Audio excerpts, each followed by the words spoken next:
Well, hello. This is Julie Mansell from Gem Ministries International, and we're just going to carry on with our look at various words that get translated into different translations, different English words throughout the Bible, and given us a little bit of an understanding of what they originally meant in the Greek and the Hebrew.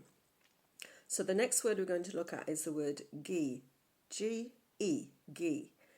And we see this a number of times in the scripture, and I'm just going to go through a few of them and show them to you. So Acts chapter 7 verse 3. This is talking about Abraham, our father Abraham. And it reads, "Go out from your land and your kindred and go to the land that I will show you." So the word there, G, has been translated land. Go out of the G and from your kindred and go out into the G that I will show you. And then we see the same word again in Acts chapter 4 verse 26. And there it reads, "The kings of the earth set themselves, and the rulers were gathered together against the Lord and against his anointed." And if we just read it and put that word into the sentence, the kings of the G set themselves and the rulers were gathered together against the Lord and against his anointed. And one more scripture in Revelation 6 verse 8. Where are we? "And I looked, and behold, a pale horse, and its rider was Death, and the Hades followed him, and they were given authority over a fourth of the earth, to kill with sword and with famine and with pestilence by the wild beasts of the earth." And we'll just put the word in there. "I looked, and behold, a pale horse, and its rider's name was Death, and Hades followed him, and they were given authority over a fourth of the Ge, to kill with sword, and with famine, and with pestilence, and with wild beasts of the Ge."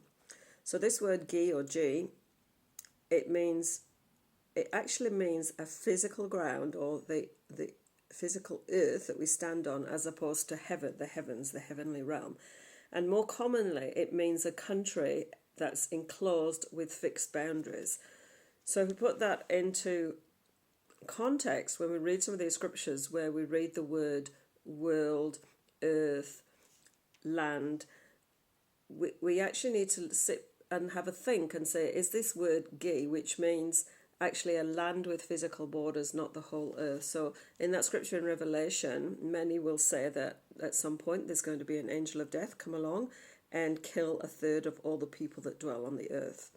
But it's actually referring to a specific area with fixed boundaries, and we probably can see that a little easier from the one we quoted in Acts chapter 7 verse 3, where it's talking about Abraham physically leaving the land that he was from and moving into a different land that God was showing him.